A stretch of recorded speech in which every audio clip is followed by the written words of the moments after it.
Halo teman-teman, selamat datang di channel ini dan selamat datang di video eksplorasi budaya Indonesia. Di video ini, aku akan mengenalkan berbagai budaya yang ada di Indonesia.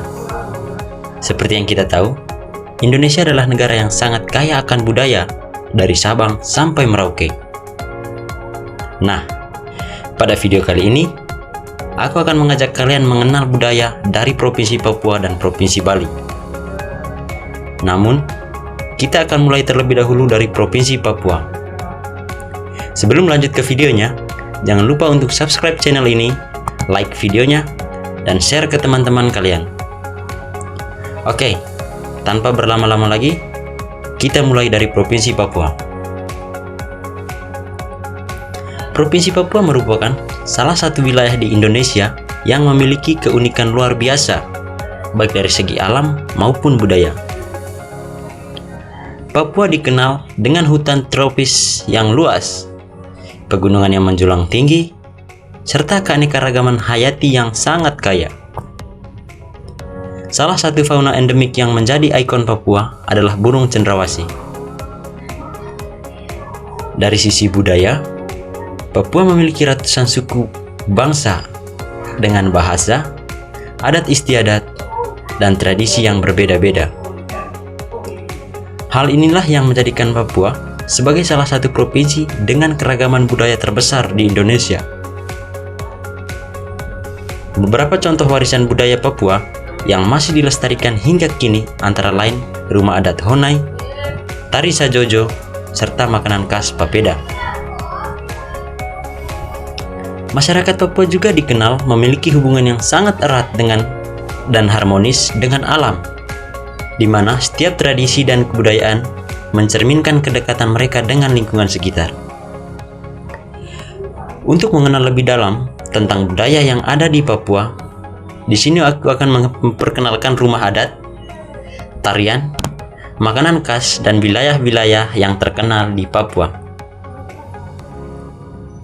Untuk mengenal budaya Papua lebih dalam, kali ini aku akan memperkenalkannya.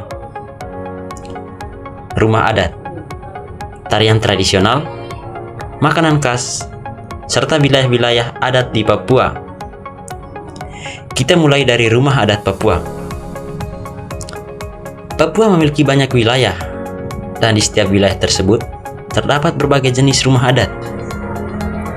Di wilayah Mamta, yang meliputi Jayapura, Kirong, Sarmi, dan Membramo Jaya, dikenal beberapa rumah adat seperti Honai, Ebei, Hunila, dan Wamai.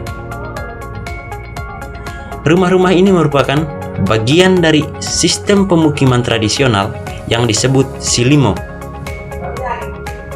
Sekarang kita bahas satu persatu. Yang pertama, Honai. Honai merupakan rumah adat yang paling dikenal dari Papua. Rumah ini berbentuk bulat dengan atap kerucut yang terbuat dari jerami atau ilalang, serta dinding dari kayu atau anyaman. Honai tidak memiliki jendela dan hanya memiliki satu pintu kecil. Desain ini dibuat untuk menjaga kehangatan karena wilayah pegunungan Papua memiliki suhu yang dingin, terutama pada malam hari. Honai ditempati oleh laki-laki dewasa. Di dalam Honai, para laki-laki berkumpul untuk berdiskusi, bermusyawarah, dan membicarakan hal-hal penting yang berkaitan dengan adat, keamanan, serta kehidupan kampung. Selain itu, Honai juga menjadi tempat penyimpanan alat-alat tradisional seperti tombak dan panah. Dengan demikian, Honai berfungsi sebagai pusat kehidupan sosial dan adat bagi laki-laki. Yang kedua ada Ebei. Ebei adalah rumah adat yang ditempati oleh perempuan dan anak-anak. Bentuknya hampir sama dengan Honai, tetapi fungsi dan penghuninya berbeda. Di Ebei, perempuan menjalankan aktivitas sehari-hari seperti memasak, merawat anak, dan menyimpan bahan makanan. Ebei mencerminkan peran penting perempuan dalam menjaga keberlangsungan keluarga. dan kehidupan rumah tangga. Rumah ini juga menjadi tempat pendidik bagi anak-anak, di mana mereka belajar nilai-nilai kehidupan, sopan santun, dan tradisi dari orang tua mereka. Ketika ada hunila, hunila merupakan rumah adat yang dikhususkan bagi laki-laki muda atau remaja. Rumah ini berfungsi sebagai tempat pembinaan dan pendidikan sebelum mereka dianggap dewasa dan diperbolehkan tinggal di Honai. Di hunila, para remaja belajar tentang adat istiadat, kedisiplinan, tanggung jawab, serta keterampilan hidup. Hunila memiliki peran penting dalam proses pendewasaan laki-laki dalam masyarakat Papua. Melalui hunila, nilai-nilai budaya dan adat diwariskan secara sistematis dari generasi tua kepada generasi muda. Dan yang terakhir ada wamai. Wamai adalah rumah atau bangunan yang digunakan sebagai kandang babi. Dalam budaya Papua, babi memiliki nilai yang sangat tinggi, bukan hanya sebagai sumber pangan, tetapi juga sebagai simbol kekayaan, status sosial, dan alat pembayaran adat. Babi sering digunakan dalam upacara adat, mas kawin, penyelesaian konflik, dan perayaan penting lainnya. Karena peran penting tersebut, wamai dibuat secara khusus dan dirawat dengan baik. Keberadaan wamai menunjukkan bahwa ternak babi merupakan bagian yang tidak terpisahkan dari kehidupan sosial dan adat masyarakat Papua. Setiap daerah di Indonesia memiliki tarian khas, begitu juga Papua. Salah satu tarian yang paling dikenal adalah Tari Sajojo. Tari Sajojo ini adalah salah satu tarian tradisional paling populer dari Papua yang berkembang dari lagu daerah berjudul Sajojo, ciptaan David Rumagesan. Tarian ini bersifat pergaulan sehingga dapat ditarikan oleh siapa saja, baik laki-laki maupun perempuan, tua maupun muda, tanpa batasan usia maupun status sosial. Gerakannya sederhana, energik, dan penuh semangat, sehingga mudah diikuti oleh banyak orang, menjadikannya sarana hiburan sekaligus perekat kebersamaan. Dalam pertunjukan, para penari biasanya mengenakan busana khas Papua berupa rok rumbai berwarna coklat muda, dilengkapi dengan aksesoris seperti kalung, tifa, atau tombak yang memperkuat identitas budaya setempat. Selain sebagai hiburan, tari Sajojo juga memiliki fungsi sosial dan budaya yang penting, yakni mencerminkan keceriaan, keterbukaan, serta semangat persatuan masyarakat Papua. Karena sifatnya yang inklusif dan meriah, tarian ini sering ditampilkan dalam berbagai acara adat, festival seni, maupun penyambutan tamu kehormatan, sehingga menjadikannya simbol budaya Papua yang dikenal luas di seluruh Indonesia. Papua juga memiliki makanan khas yang sangat terkenal, yaitu papeda. Kalian pasti tidak asing dengan papeda. Papeda adalah makanan khas Papua yang terbuat dari sagu, bahan pangan utama masyarakat di wilayah timur Indonesia. Papeda biasanya dimasak dengan cara mengendapkan tepung sagu, kemudian diolah menjadi bubur bertekstur lengket dan kental, menyerupai lem, dengan warna putih. Makanan ini memiliki rasa tawar sehingga biasanya disajikan bersama lauk pendamping seperti ikan kuah kuning, ikan bakar, atau sayur-sayuran agar lebih nikmat. Selain sebagai makanan pokok, papeda juga mencerminkan kearifan lokal masyarakat Papua yang memanfaatkan sumber daya alam sekitar, khususnya pohon sagu yang tumbuh melimpah di hutan-hutan Papua. Papeda bukan hanya sekedar hidangan tradisional, tapi juga simbol identitas budaya dan kebersamaan karena sering disajikan dalam acara adat maupun pertemuan keluarga besar. Selain terkenal akan budayanya, Papua sendiri punya wilayah yang banyak, dan di setiap wilayah tersebut ada beragam suku. Nah, di sini aku mau mengajak kita semua untuk mengenal wilayah apa saja yang ada di Papua. Oke, pertama ada Mamta. Wilayah Mamta merupakan salah satu dari 7 wilayah adat di Papua yang terletak di bagian utara Papua dan menjadi pusat pemerintahan serta ekonomi. Wilayah ini meliputi Kota Jayapura, Kabupaten Jayapura, Sarmi, Mamberamo Jaya Raya, dan Kirom. Wilayah Mamta dihuni sekitar 87 suku asli, di antaranya suku Oria dan suku Tabi, beserta banyak suku-suku lain dengan bahasa dan tradisi yang beragam. Suku-suku ini telah mendiami wilayah tersebut sejak zaman prasejarah. Masyarakat Mamta dikenal ramah, menjunjung tinggi adat, dan memiliki kehidupan sosial yang erat. Sistem kepemimpinan tradisional berkembang dari garis keturunan menuju kepala suku sebagai perwakilan adat. Tanah memiliki nilai budaya yang sangat penting, meskipun kini juga bernilai ekonomi. Selain itu, masyarakat menggunakan berbagai bahasa daerah dan rutin melaksanakan upacara adat dalam kehidupan sehari-hari. Kedua, wilayah Saireri. Wilayah adat Saireri terletak di bagian utara tanah Papua, meliputi kawasan pesisir dan kepulauan sekitar Teluk Cendrawasih, seperti Biak Numfor, Supiori, Kepulauan Yapen, dan Waropen. Wilayah ini telah dihuni sejak lama oleh masyarakat adat yang memiliki budaya maritim yang kuat dan dikenal sebagai pelaut serta pedagang antar pulau. Penduduk Saireri terdiri dari beberapa suku utama, yaitu suku Biak, Numfor, Yapen, dan Waropen.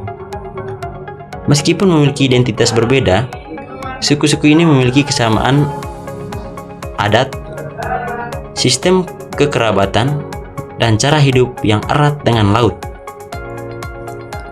Dalam kehidupan sehari-hari, masyarakat Saireri masih memegang teguh adat istiadat, seperti kepemimpinan adat, musyawarah untuk menyelesaikan masalah, hak ulayat darat dan laut, serta upacara adat. Nilai kebersamaan dan gotong royong sangat dijunjung tinggi. Mata pencarian utama masyarakat Saireri meliputi nelayan tradisional, pengolahan hasil laut, pertanian skala kecil, perdagangan lokal, dan kerajinan tradisional. Laut menjadi sumber ekonomi sekaligus bagian penting dari identitas dan kehidupan spiritual mereka. Secara keseluruhan, wilayah adat Saireri merupakan wilayah yang kaya akan sejarah, budaya, dan kearifan lokal, dengan adat sebagai pedoman hidup untuk menjaga hubungan manusia, alam, dan keberlanjutan masyarakat Papua. Ketiga, ada Mipago. Wilayah adat Mipago terletak di bagian tengah tanah Papua, khususnya di daerah pegunungan dan dataran tinggi seperti Paniai, Deyai, Yugiai, Intan Jaya, dan sebagian Nabire. Wilayah ini telah dihuni sejak ribuan tahun lalu oleh masyarakat adat yang hidup menetap dan relatif terisolasi, sehingga adat, bahasa, dan sistem sosialnya tetap terjaga hingga kini. Wilayah Mipago dihuni oleh beberapa suku utama, yaitu suku Mi atau Ekari, Moni, Bolani, dan Auye. Meskipun berbeda bahasa dan ciri, suku-suku tersebut memiliki kesamaan pola hidup, sistem adat, dan nilai kebersamaan yang kuat. Adat istiadat memegang peran penting dalam kehidupan masyarakat Mipago, seperti kepemimpinan adat, musyawarah, babi sebagai simbol status dan kekayaan, serta upacara bakar batu pada berbagai peristiwa adat. Gotong royong dan kehidupan komunal sangat dijunjung tinggi. Mata pencaharian utama masyarakat Mipago meliputi bertani ubi jalar, beternak babi, berburu, meramu hasil hutan, dan pertanian tradisional. Alam dipandang sebagai warisan leluhur yang harus dijaga dan dimanfaatkan secara keberlanjutan. Secara keseluruhan, wilayah adat Mipago kaya akan budaya dan kearifan lokal, dengan adat, kebersamaan, serta penghormatan terhadap alam dan leluhur sebagai dasar kehidupan masyarakatnya. Keempat, Animha. Wilayah adat Animha terletak di bagian selatan tanah Papua dan meliputi wilayah Merauke, Boven Digoel, Mapi, dan Asmat dengan bentang alam berupa dataran rendah yang luas, rawa-rawa, sungai besar, serta wilayah pesisir laut Arafura. Kondisi geografis ini sangat mempengaruhi pola kehidupan masyarakatnya sejak zaman nenek moyang. Suku-suku utama yang mendiami wilayah Animha antara lain suku Marinanim, Asmat, Korowai, Kombai, dan Auyu. Berdasarkan kajian antropologi dan sejarah masyarakat setempat, wilayah ini telah dihuni sejak ribuan tahun lalu, jauh sebelum adanya pengaruh kolonial maupun pembentukan wilayah administratif modern. Kehidupan masyarakat Animha berkembang secara alami dengan sistem sosial yang kuat, di mana adat dan kepercayaan terhadap leluhur menjadi dasar utama dalam mengatur kehidupan masyarakat. Dalam kehidupan sehari-hari, masyarakat Animha bertahan hidup dengan memanfaatkan alam sekitar secara langsung dan berlanjutan. Aktivitas utama mereka meliputi berburu hewan liar seperti rusa, babi hutan, dan kasuari, menangkap ikan di sungai dan laut, serta meramu dan mengolah sagu sebagai makanan pokok. Kegiatan ini dilakukan secara tradisional dan diwariskan dari generasi ke generasi. Kebiasaan hidup masyarakat Animha sangat menekankan kebersamaan, gotong royong, dan penghormatan terhadap alam. Adat istiadatnya sangat kental dengan nilai spiritual, seperti ritual penghormatan kepada roh leluhur, upacara adat siklus kehidupan, serta seni ukir kayu yang memiliki makna simbolis mendalam. Khususnya pada suku Asmat, seni ukir tidak hanya berfungsi sebagai karya seni, tetapi juga sebagai media penghubung antara manusia, alam, dan dunia roh. Kelima, Lapago. Wilayah adat Lapago berada di kawasan pegunungan tengah Papua yang meliputi daerah Jayawijaya, Lanijaya, Tolikara, Nduga, Yahukimo, hingga Pegunungan Bintang. Wilayah ini dicirikan oleh pegunungan tinggi, lembah-lembah subur, serta iklim yang relatif dingin dibandingkan wilayah Papua lainnya. Suku-suku utama yang mendiami wilayah Lapago antara lain suku Dani, Lani, Yali, dan Ngalung. Masyarakat Lapago telah menetap di wilayah pegunungan ini sejak ribuan tahun lalu dan hidup relatif terisolasi hingga pertengahan abad ke-20. Kondisi tersebut menyebabkan budaya, bahasa, dan sistem adat mereka berkembang sangat kuat dan terjaga hingga saat ini dengan struktur sosial yang berlandaskan ikatan keluarga dan hukum adat. Cara bertahan hidup masyarakat Lapago dilakukan melalui bercocok tanam dengan sistem kebun tradisional yang dikelola secara turun-temurun. Ubi jalar menjadi makanan pokok utama, disertai dengan tanaman lain seperti keladi dan sayuran pegunungan. Selain itu, masyarakat Lapago juga beternak babi yang memiliki nilai ekonomi, sosial, dan simbolik yang sangat penting dalam adat. Berburu hewan pegunungan dilakukan untuk melengkapi kebutuhan pangan. Kebiasaan hidup masyarakat sangat menjunjung tinggi nilai kebersamaan dan solidaritas yang tercermin jelas dalam tradisi bakar batu sebagai bentuk rasa syukur dan persatuan. Adat istiadat lainnya tampak dalam penggunaan rumah adat Honai, pakaian tradisional, serta berbagai upacara adat yang berkaitan dengan kelahiran, pernikahan, penyelesaian konflik, perang adat, dan kematian. Keenam, adat Domberai. Wilayah adat Domberai terletak di bagian barat laut tanah Papua dan mencakup daerah Manokwari, Pegunungan Afrak, Teluk Bintuni, serta wilayah sekitarnya. Wilayah ini memiliki bentang alam yang sangat beragam, mulai dari kawasan pesisir, hutan hujan tropis yang lebat, hingga pegunungan yang subur. Suku-suku utama yang mendiami wilayah Domberai antara lain suku Arfak yang terdiri dari subsuku Hatam, Meyah, Moile, dan Souk, serta suku-suku pesisir lainnya.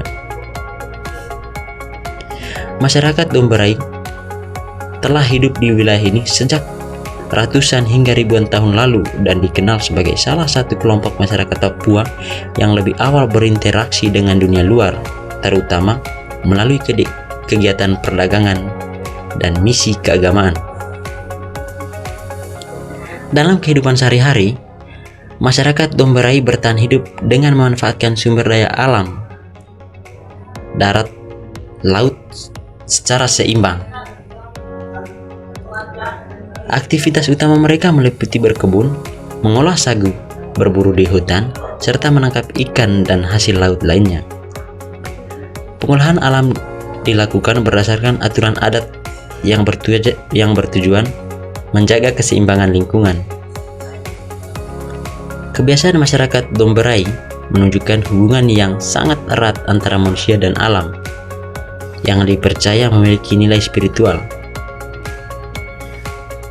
Adat istiadat Domberai tercermin dalam musyawarah adat sebagai sarana pengambilan keputusan, ritual penghormatan terhadap alam dan leluhur, serta tarian dan nyanyian tradisional yang biasanya ditampilkan dalam upacara adat, penyambutan tamu, dan peristiwa penting dalam kehidupan masyarakat. Terakhir ada Bomberai. Wilayah adat Bomberai terletak di bagian barat daya tanah Papua dan meliputi daerah Fakfak, Kaimana, serta sebagian Teluk Bintuni. Wilayah ini terdiri dari kawasan pesisir, perbukitan, dan hutan tropis yang kaya akan sumber daya alam. Suku-suku utama yang mendiami wilayah Bomberai antara lain suku Mbaham, Irarutu, dan beberapa suku pesisir lainnya. Masyarakat Bomberai telah mendiami wilayah ini sejak ratusan tahun lalu dan dikenal sebagai salah satu wilayah di Papua yang lebih awal menerima pengaruh luar melalui jalur perdagangan laut dan penyebaran agama, sehingga membentuk karakter masyarakat yang terbuka dan adaptif. Dalam kehidupan sehari-hari, masyarakat Bomberai bertahan hidup dengan berkebun, mengolah sagu, berburu, serta menangkap ikan dan hasil laut lainnya. Kebiasaan hidup masyarakatnya dikenal religius dan toleran, karena wilayah ini menjadi salah satu pusat awal masuknya agama Islam dan Kristen di Papua. Adat istiadat Bomberai mencerminkan perpaduan antara nilai adat dan ajaran agama yang terlihat dalam tradisi musyawarah adat, upacara penyambutan tamu, serta ritual adat yang diselaraskan dengan nilai keagamaan.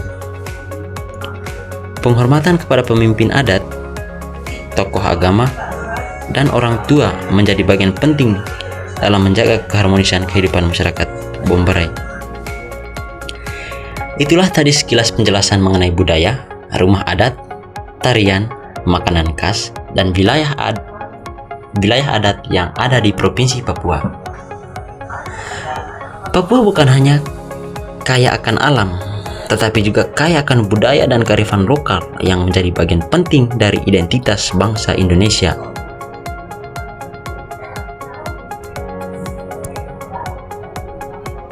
Sekarang kita akan melanjutkan perjalanan eksplorasi budaya kita ke salah satu daerah yang sangat terkenal hingga mancanegara, yaitu Pulau Bali.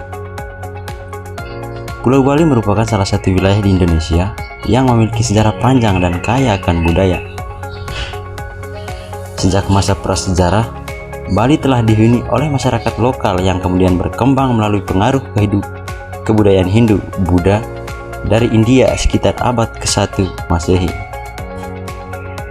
Pengaruh tersebut semakin kuat dengan berdirinya kerajaan-kerajaan Hindu di Bali. Salah satunya adalah kerajaan Marwadeva pada abad ke-10. Ketika kerajaan Majapahit di Jawa runtuh pada abad ke-15, banyak bangsawan, pendeta, dan seniman berpindah ke Bali. Peristiwa ini menjadikan Bali sebagai pusat kebudayaan Hindu di Nusantara. Pada masa kolonial Belanda, masyarakat Bali dikenal gigih melakukan perlawanan, salah satunya melalui peristiwa Puputan, yaitu perang sampai titik terakhir sebagai simbol kehormatan dan keberanian. Hingga saat ini, Bali tetap dikenal sebagai daerah yang berhasil mempertahankan tradisi dan budaya leluhur di tengah arus modernisasi. Sekarang kita akan mengenal bangunan adat yang ada di Bali, yang memiliki fungsi dan makna tersendiri dalam kehidupan masyarakatnya. Yang pertama ada Balai Loji. Balai Loji merupakan bangunan tertutup dengan bentuk yang lebih permanen dibanding balai lainnya. Bangunan ini biasanya digunakan sebagai tempat beristirahat atau kamar tidur, terutama bagi anggota keluarga yang dituakan. Selain fungsi praktis, Balai Loji juga mencerminkan status sosial dan kenyamanan hidup sebuah keluarga dalam masyarakat Bali. Kedua, Balai Jineng. Balai Jineng berfungsi sebagai tempat penyimpanan padi hasil panen. Bangunan ini biasanya bertingkat, di mana bagian atas digunakan untuk menyimpan padi, sedangkan bagian bawahnya dapat digunakan sebagai tempat duduk atau menerima tamu. Secara simbolis, Balai Jineng melambangkan kemakmuran dan kesejahteraan keluarga. Ketiga ada Balai Dauh. Balai Dauh terletak di sisi barat pekarangan rumah adat Bali. Bangunan ini digunakan sebagai tempat menerima tamu, ruang berkumpul keluarga, serta tempat tidur anak laki-laki atau anggota keluarga dewasa. Balai Dauh memiliki peran penting sebagai ruang interaksi sosial dalam kehidupan sehari-hari. Berikutnya ada Balai Gedong. Balai Gedong adalah bangunan tertutup yang berfungsi sebagai kamar tidur utama dan tempat menyimpan barang-barang berharga serta pusaka keluarga. Karena fungsinya tersebut, Balai Gedong memiliki nilai keamanan dan kehormatan dalam struktur rumah adat Bali. Selanjutnya ada Marjan atau Sanggah. Merajan atau Sanggah. Merajan atau Sanggah merupakan tempat suci keluarga. Disinilah keluarga Bali melakukan sembahyang harian, upacara keagamaan, serta penghormatan kepada leluhur. Merajan biasanya terletak di arah Kajak Kangin atau utara timur, yang dianggap sebagai arah paling suci. Berikutnya ada Balai Gede. Balai Gede adalah bangunan berukuran besar yang digunakan untuk kegiatan bersama keluarga besar, terutama saat upacara adat dan keagamaan. Bangunan ini menjadi simbol kebersamaan, gotong royong, dan persatuan dalam keluarga Bali. Next ada Balai Aling-Aling. Balai Aling-Aling merupakan dinding atau bangunan penyekat yang berada tepat di belakang pintu masuk rumah adat Bali. Fungsinya adalah menjaga privasi penghuni rumah dan mencegah pandangan langsung dari luar. Secara spiritual, Balai Aling-Aling dipercaya sebagai pelindung dari energi negatif. Berikutnya ada Balai Rangki. Balai Rangki digunakan sebagai tempat menyiapkan perlengkapan upacara adat seperti pembuatan sesajen. Bangunan ini menunjukkan betapa pentingnya upacara adat dan keagamaan dalam kehidupan masyarakat Bali. Terakhir ada Balai Wantilan. Balai Wantilan adalah bangunan besar dan terbuka yang biasanya berada di lingkungan desa adat. Bangunan ini digunakan untuk musyawarah desa, upacara adat, latihan seni dan tari, serta kegiatan sosial masyarakat. Balai Wantilan mencerminkan nilai kebersamaan, demokrasi adat, dan solidaritas sosial. Nah, di Bali juga ada salah satu tarian khas Bali yang paling terkenal, yaitu tari kecak. Tari ini unik karena tidak menggunakan alat musik, melainkan diiringi oleh suara manusia yang meneriakkan kata cak cak cak secara berirama. Tari kecak biasanya dibawakan oleh puluhan hingga ratusan penari laki-laki dan sering mengangkat kisah Ramayana, sehingga memiliki nilai seni dan spiritual yang tinggi. Selain tarian dan bangunan adat, Bali juga memiliki makanan khas yang terkenal, yaitu lawar. Lawar merupakan campuran sayuran, kelapa parut, dan daging cincang yang dibumbui dengan rempah-rempah khas Bali. Makanan ini sering disajikan dalam upacara adat maupun kegiatan sehari-hari. Lawar tidak hanya berfungsi sebagai hidangan, tetapi juga memiliki makna budaya yang mencerminkan kebersamaan dan kearifan lokal masyarakat Bali. Meskipun berbeda wilayah, Papua dan Bali memiliki persamaan budaya yang kuat, terutama dalam nilai kebersamaan, kedekatan dengan alam, serta unsur spiritual dalam kehidupan sehari-hari. Kedua daerah menjadikan seni tari, makanan, dan bangunan adat sebagai identitas budaya dan sarana mempererat hubungan sosial. Perbedaan budaya Papua dan Bali terlihat dari bentuk rumah adat, seni tari, hingga kuliner khasnya. Papua lebih dipengaruhi oleh kondisi alam, pegunungan dan hutan, sementara Bali sangat kental dengan nilai religius Hindu dan simbolis spiritual.